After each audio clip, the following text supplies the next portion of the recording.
Hi friends, Mahanadi சீரியலில் இன்றைக்கி நாளைக்கான எபிசோட் பார்க்கலாம். புதுசாக பார்க்குறவங்களா இருந்தால் சப்ஸ்கிரைப் பண்ணிக்கோங்க, லைக்கு ஹைப்பு கொடுத்து விடுங்க. வாங்க வீடியோக்குள்ளே போகலாம். வெள்ளிக்கிழமை எபிசோடு எதில் முடிச்சிருப்பாங்கன்றது பார்த்தீங்கன்னா, விஜய் வந்து காவேரி கிட்டே வந்து உங்ககிட்ட வந்து கார்த்திக் ஏதோ பேசணுமா, நீங்கள் போய் பேசுங்க அப்படின்ற மாதிரி தான் வந்து சொன்னதுக்கு, என்கிட்ட என்ன பேசணும் தெரியல, உங்ககிட்ட தான் பேசணுமா அப்படின்ற மாதிரி தான் வந்து சொல்லுவார். அப்படியே எபிசோடு வந்து முடிப்பாங்க. இவங்க வந்து விஜய் வந்து தனியாக ஒளிஞ்சு நின்று பார்ப்பாங்க. காவேரியும் இவர் கார்த்திக்கும் பேசும்போது வந்து பார்த்தீங்கன்னா, கார்த்திக் வந்து அவருடைய விருப்பத்தை வந்து சொல்வார். என்னத்துக்கு ஏதோ சொல்லணும்னு சொல்லிட்டு சொன்னீங்களாமே, என்ன சொல்லணும் அப்படின்ற மாதிரி காவேரி கேட்டதுக்கு, இல்லைங்க இப்போ நம்ம எதுக்காக வந்தோமோ அந்த விஷயத்தை பற்றி தான் பேசுகிறதுக்கு அப்படின்ற மாதிரி தான் வந்து அவர் சொல்லுவார். சொல்லுங்கள் என்னன்னு. இப்போது நான் என்னுடைய எக்ஸ்பெக்டேஷன் வந்து எப்படியெல்லாம் இருந்தது, அந்த மாதிரி நீங்கள் இல்லை, எனக்கு வந்து இந்த கல்யாணத்தில் விருப்பம் இல்லை அப்படின்ற மாதிரி தான் வந்து அவர் சொல்லுவார். நான் எதனா உங்களுக்கு ஹர்ட் பண்ணியிருந்தேன் சாரி அப்படின்ற மாதிரி தான் வந்து சொல்லுவார். சொல்லிட்ட உடனே அடுத்த செகண்டு சரி உங்களுக்கு விருப்பம் இல்லைன்னா எனக்கு எதுவும் பிரச்சனை இல்லை அப்படின்ற மாதிரி தான் வந்து காவேரி சொல்லுவாங்க. அங்கேருந்து கார்த்திக் கிளம்பிடுவார். இந்த விஷயத்த எல்லாமே விஜய் கேட்டதுக்கப்புறம் அவர் ரொம்ப ஜாலியாக சந்தோஷப்பட்டுன்னு ரோட்லேயே டான்ஸ் ஆடிக்கிட்டு வருவார். காவேரி கிட்ட வந்த உடனே பார்த்தீங்கன்னா, மிஸ் என்னாச்சுங்க அப்படின்ற மாதிரி கேட்டது. நானும் கார்த்திக் பேசுனது எல்லாமே கேட்டேன் நான். இப்போ உங்களை வேணான்னு சொல்லிட்டு போயிட்டார் அவர் அப்படின்ற மாதிரி வந்து சொன்னதுக்கு, ஏதோ விடுங்க அப்படின்ற மாதிரி தான் வந்து இவங்க முன்னே வந்துட்டு, சரி வாங்க நான் உங்களை வீட்டில் ட்ராப் பண்ணிடுறேன் அப்படின்ற மாதிரி வந்து கேட்டதுக்கு, இல்லை நான் ஆட்டோவில் தான் வந்தேன், நான் ஆட்டோலே போய்க்கிறேன் அப்படின்ற மாதிரி சொன்னதுக்கு, ரொம்ப பிகு பண்ணாதீங்க மிஸ், வாங்க நான் கூட்டின்னு போய் நான் விடுறேன் அப்படின்ற மாதிரி தான் வந்து அங்கே நிற்பாங்க. அந்த இடத்துல வந்து பார்த்திங்கன்னா, விஜய் பார்க்க வந்த பொண்ணு வந்து நின்றுருப்பா. அவங்க வந்து காரில் ஃப்ரண்ட்டில் ஏறி உட்காந்துருவாங்க. காவேரி வந்து அப்படியே நின்றுட்டே இருப்பாங்க, பின்னாடி ஏறி உட்கார மாட்டாங்க. அப்போ தான் விஜய் வந்து யோசிச்சு பார்ப்பார், இவங்க எப்போவுமே ஃப்ரண்ட்டில் தானே உட்காருவாங்க, இவள் உட்காந்தனால ஒரு பொசசிவ் ஆகிட்டாலோ அப்படின்ற மாதிரி தான் வந்து இவளை வச்சு கேம் விளையாடுவோம் அப்படின்ற மாதிரி தான் வந்து அந்த பொண்ணை வந்து ஏங்க அவங்க வந்து என்ன சொல்லுவாங்க காவேரி கிட்ட, ஏங்க உட்காருங்க அப்படின்ற மாதிரி சொன்னதுக்கு, இல்லை பரவாயில்ல அப்படின்ற மாதிரி தான் வந்து சொல்லுவாங்க. உடனே விஜய் வந்து, இல்லைங்க அவங்க ஃப்ரண்ட்டில் தான் உட்காருவாங்க, பேக்கில் அவங்களுக்கு உட்கார பிடிக்காது, அதனால் நீங்கள் உட்காண்ட்ருக்கிறதுனால அவங்க யோசிக்கிறாங்க அப்படின்ற மாதிரி சொன்னதுக்கு, உடனே அந்த பொண்ணு வந்து காரை விட்டு கீழே இறங்கி, அதனால என்ன பரவாயில்ல நான் பின்னாடியே உட்காந்துக்கிறேன், நீங்கள் உட்காருங்கன்னு சொல்லிட்டு சொன்ன உடனே காவேரி ஃப்ரண்ட்டில் உட்காந்துருவாங்க, அவங்க பேக்கில் உட்காந்துருவாங்க. இப்போ விஜய் வந்து மனசுக்குள்ளே என்ன யோசிச்சுட்டு வருவாருன்னா, அந்த பொண்ணு இருக்கிறதுனால இவளுக்கு வயிறு பற்றிக்கிட்டு எரியுது போல், இப்போ அந்த பொண்ணை வச்சே நம்ம கேம் விளையாடுவோம் அப்படின்ற மாதிரி தான் வந்து விஜய் வந்து அந்த பொண்ணுக்கிட்ட பேச்சு கொடுப்பாரு.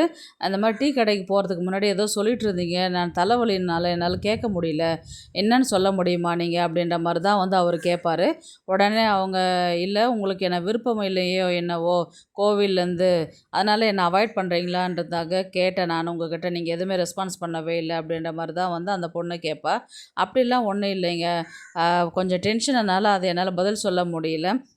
அவங்க என்ன சொல்லுவாங்கன்னா, உங்களுக்கு என்ன பிடிச்சிருக்கா அப்படின்ற மாதிரி வந்து அவங்க என்ன அந்த பொண்ணு கேட்பாங்க விஜய்கிட்ட, உங்களுக்கு என்ன முதல்ல பிடிச்சிருக்கான்றது சொல்லுங்கள் நீங்கள் அப்படின்ற மாதிரி தான் வந்து அவர் விஜய் கேட்பார். எனக்கு பிடிக்காமலே நான் உங்கள் கூட கோவிலுக்கு வர்றதும், நீங்கள் என்னை கொண்டு வந்து விட்டோம் நான் கிளம்பாமல் இங்கேயே இருக்கிறேன், அப்படிங்களா ரொம்ப சந்தோஷம் அப்படின்ற மாதிரி தான் சொல்லுவாங்க. இவங்க 2 பேரும் பேசிட்டு வர்றது வந்து பார்த்திங்கன்னா, காவேரிக்கு வந்து ரொம்ப கொஞ்சம் கடுப்பாக இருக்கும், ஏன்டா வந்து உள்ளே உட்காந்தோம் அப்படின்ற மாதிரி தான் வந்து அவங்களுடைய ஃபேஸ் ரியாக்ஷன் இருக்கும். அதுக்கப்புறம் வந்து எரியுது அப்படின்ற மாதிரி இவர் மனசுக்குள்ளே நினச்சிங்கன்னா, அதுக்கப்புறம் வந்து நான் அப்போது எங்கள் வீட்டில் வந்து நாளைக்கு பேச சொல்லட்டோமா அப்படின்ற மாதிரி வந்து அந்த பொண்ணு வந்து விஜய்கிட்ட கேட்பாங்க. அப்படிலாம் உடனே முடிவு பண்ணாதீங்க, கொஞ்சம் நம்ம யோசிச்சு முடிவு பண்ணலாம் அப்படின்ற மாதிரி தான் வந்து அந்த பொண்ணு இவர் விஜய் சொல்லுவார். உடனே காவேரி என்ன சொல்லுவாங்கன்னா, நீங்கள் உங்கள் வீட்டிலேருந்து பேசுகிறவங்களா இருந்தாக்கா நேராக எங்கள் வீட்டுக்கு கூட்டிகிட்டு வாங்க, நம்ம பேசி முடிவு பண்ணிடலாம் அப்படின்ற மாதிரி வந்து சொன்னதுக்கு, உடனே விஜய் வந்து என்ன சொல்லுவார்னா, இல்லை என்னுடைய ப்ரொஃபைலை க்ரியேட் பண்ணதே இவங்க தான், அதனால தான் அவங்க வீட்டுக்கு வர சொல்கிறாங்க அப்படின்ற மாதிரி வந்து விஜய் சொன்னதுக்கு, அந்த பொண்ணு வந்து சொல்லுவா, அப்படின்னா பரவாயில்ல நான் உங்கள் வீட்டுக்கே கூட்டிகிட்டு வரேன் அப்படின்ற மாதிரி அந்த பொண்ணு சொல்லுவாள். அதுக்கப்புறம் அந்த பொண்ணு இறங்க வேண்டிய ஸ்டாப்பிங் வந்ததுக்கப்புறம் இறக்கி விட்டதுக்கப்புறம், உங்கள் ஃப்ரெண்டு வந்துட்டாங்களா அப்படின்னு கேட்பார் விஜய். இன்னும் வரலைங்க அப்படின்னு, வந்துட்டுருக்குறா கிட்டத்தில் வந்துட்டுருக்குறேன்னு சொல்லிட்டு சொன்னால், நான் வந்த உடனே போய்டுவேன் நான், இல்லை ஒரு பொண்ணை வந்து தனியாக எப்படி விட்டுட்டு போகிறது, உங்கள் ஃப்ரெண்டு வந்ததுக்கப்புறமே நான் போகிறேனே அப்படின்ற மாதிரி விஜய் வந்து சொல்லுவார். அதுக்கு அவங்க என்ன பண்ணுவாங்கன்னா, இல்லை அவள் பக்கத்தில் வந்துட்டா, நீங்கள் கிளம்புங்க நான் பார்த்துக்கிறேன், ஷியோராக சொல்கிறீங்களா அப்படின்ற மாதிரி சொன்னதுக்கு, அதெல்லாம் ஒன்றும் பிரச்சனை இல்லைங்க, நான் கிளம்பிக்கிறேன் அப்படின்ற மாதிரி தான் வந்து அந்த பொண்ணு சொல்லுவாங்க. இவங்க நேராக கிளம்பி வந்துன்னே இருப்பாங்க. வந்தோடனே காவேரி கிட்டே தான் காரில் பேசிக்கிட்டு வருவார். என்னங்க மிஸ் ரொம்ப பொசசிவாக இருக்கிறீங்களா நானும் அவங்களும் பேசுனதுக்கு? எனக்கு என்னங்க பொசசிவ்? நீங்கள் கல்யாணம் பண்ணிக்கங்க, பண்ணிக்காமல் போங்க. உங்களுக்கும் அவங்களுக்கும் தானே சம்மதம். இதில் நான் என்ன வந்து பண்ண போகிறேன்? கல்யாணம் பண்ணிக்க சொல்லி சொன்னதே நான் தானே. அப்புறம் எனக்கு என்ன பொறாமையாக இருக்க போகுது அப்படின்ற மாதிரி தான் வந்து காவேரி சொல்லுவாங்க. அதுக்கு இல்லை, என்னவோ கொஞ்சம் கடுப்பாக இருக்கிற மாதிரி தான் இருக்குது அப்படின்ற மாதிரி தான் வந்து அவங்க சொல்லுவாங்க. உடனே காவேரி என்ன சொல்லுவாங்கன்னா, இல்லை அந்த பையன்கிட்ட நான் பேசிக்கிட்டு இருந்தேன். அவன் பேசிகிட்டு இருக்கும்போது அவனுடைய விருப்பம் வந்து என்னை கல்யாணம் பண்ணிக்கிற மாதிரி தான் வந்து அவனுடைய பதிலாக இருந்தது. ஆனால் அவன் சொல்லலை. ஆனால் அவனுடைய பேசுகிறத வச்சே நான் அதை கண்டுபிடிச்சிட்டேன். ஆனால் நீங்கள் போய் பேசிட்டு வந்ததுக்கப்புறம் தான் அவன் எனக்கு பொண்ணு வேண்டாம் அப்படின்ற மாதிரி ஓடிட்டானே. அதனால் எனக்கு என்ன உங்கள் மேலே தான் ஒரு டவுட்டாக இருக்குது. இல்லை என்னை பற்றி ஏதாவது தப்பாக ஏதாவது சொல்லி விட்டுட்டீங்களோ அப்படின்ற மாதிரி தான் வந்து எனக்கு உங்கள் மேலே ஒரு டவுட்டாக இருக்குது அப்படின்னு சொல்லி சொன்ன உடனே விஜய்க்கு வந்து அப்படியே மூஞ்சி மாறிடும். என்னடா இது வம்பு பிடிச்ச வேலையாக போச்சு அப்படின்ற மாதிரி. அப்படிலாம் ஒன்றும் இல்லைங்க மிஸ், நான் எதுவும் உங்களை பற்றி எல்லாம் சொல்ல நல்ல விதமாக தான் பேசினேன் நான் அவர்கிட்ட அப்படின்ற மாதிரி தான் வந்து அவர் சொல்லுவார். தெரியல எனக்கும் அப்படின்ற மாதிரி தான் வந்து சொல்லுவாங்க. வீடும் உடனே வந்துடும். இறங்குனதுக்கப்புறம் வந்து பார்த்திங்கன்னா சாரதா தான் வெளியில் வருவாங்க. அவங்க காரை விட்டு இறங்கி கிளம்புவாங்க. ரொம்ப தேங்க்ஸ் சார் அப்படின்னு சொல்லிட்டு சொல்லுவாங்க. ஒரு ஃபார்மாலிட்டி கூட வீட்டுக்கு வாங்கன்னு கூப்பிட மாட்டிங்களா அப்படின்ற மாதிரி தான் விஜய் வந்து கேட்பார். அதுக்கு சாரதா வந்து சொல்லுவாங்கன்னா, நீங்கள் வாங்க தம்பி உள்ளே அப்படின்ற மாதிரி தான் வந்து சொல்லுவாங்க. இல்லை சும்மா தான் சொன்னேன், டைம் ஆயிடுச்சு நான் கிளம்புறேன் அப்படின்னு சொன்னதுக்கு, அதெல்லாம் ஒன்றும் இல்லை தம்பி வாங்க வந்துட்டு போங்க அப்படின்ற மாதிரி தான் உள்ளே வருவாங்க. உள்ளே வந்ததுக்கப்புறம் தண்ணி கொடுப்பாங்க. தண்ணி குடிச்சிட்டு விஜய் வந்து தண்ணி குடிக்கும்போது உடனே சாரதா வந்து என்ன சொல்லுவாங்கன்னா, ஏன்டி பையன் பார்க்க போனியே செட் ஆச்சா அப்படின்னு சொல்லி கேட்டதுக்கப்புறம் விஜய்க்கு உடனே சிரிப்பு வந்துடும். இவர் சிரிக்கிறத பார்த்துட்டு சாரதாவும் சிரிப்பாங்க. ஏன்னா 2 பேரும் தான் பிளான் பண்ணி அந்த மாப்பிள்ளையை ஓட வச்சாங்க இல்லையா? அதனால் இவங்க 2 பேருக்குமே சிரிப்பு வந்துடும். காவேரிக்கு வந்து ரொம்ப கடுப்பாகி கோவத்தில் கத்த ஆரம்பிச்சிருவாங்க. இப்போ எதுக்கு சிரிக்கிறீங்க நீங்கள் அப்படின்ற மாதிரி தான் சொன்னதுக்கு, இல்லை உங்களை மாதிரி ஒரு நல்ல பொண்ணை அவன் கல்யாணம் பண்ணிக்கிறதுக்கு விருப்பம் இல்லாத கல்யாணம் வேண்டான்னு சொல்லிட்டு ஓடிட்டானே, அதை நினச்சி சிரித்தேன் அப்படின்ற மாதிரி சொன்னதுக்கு, ஏமா 3வது மனுஷால் முன்னாடி உன் பொண்ணை ஒருத்தன் வேண்டான்னு சொல்லிட்டு விட்டுட்டு போயிட்டான்னு சொல்கிற, நீ கிண்டல் பண்ணி சிரிக்கிற, இது கூட்டுக்கு அந்த ஆளை வேறு கூட சேர்த்துக்கிற நீ அப்படின்ற மாதிரி தான் வந்து சொல்லுவாங்க. அதுக்கு இல்லடி, நீ எவ்வளோ தைரியமான பொண்ணு, எவ்வளோ போல்டான பொண்ணு, உன்னை எப்படி அவன் வேணான்னு சொல்லிட்டு போனான் அப்படின்ற மாதிரி தான் வந்து சாரதா வந்து சொல்லுவாங்க. உடனே வந்து காவேரி என்ன சொல்லுவாங்கன்னா, அதனால தான் விட்டுட்டு போயிட்டான், ஏதோ போயிட்டான், இப்போ என்ன உங்களுக்கு அப்படின்ற மாதிரி தான் சொன்னதுக்கு இவருக்கு மறுபடியும் வந்து சிரிப்பு வந்துடும். சும்மா சும்மா எதுக்கு கிண்டல் பண்ணிட்டு இருக்கிறீங்க 2 பேரும் அப்படின்ற மாதிரி தான் வந்து சொல்லுவாங்க. நீங்கள் யாருங்க என் விஷயத்தில் தலையிடுறதுக்கு, எதுக்குங்க தேவையில்லாத நீங்கள் சிரிக்கிறீங்க, உங்கள் வந்தீங்களா உங்கள் வேலையை பார்த்துன்னு போங்க அப்படின்ற மாதிரி தான் வந்து அவங்க விஜயை திட்டிட்டு உள்ளார போயிடுவாங்க. உடனே விஜய் தான் வந்து சாரதா கிட்ட சொல்லுவாங்க, அவள் ஏற்கனவே காரில் வரும்போது ரொம்ப கடுப்பாக இருந்தா, இப்போ நம்ம வேறு சிரித்து அவளை இன்னும் கடுப்பாக்கிட்டோம், அவள் கோவத்தை நீங்கள் தனிங்க, நான் கிளம்புறேன் நான் அப்படின்ற மாதிரி தான் வந்து அங்கே சொல்லிவிட்டு கிளம்புவாங்க.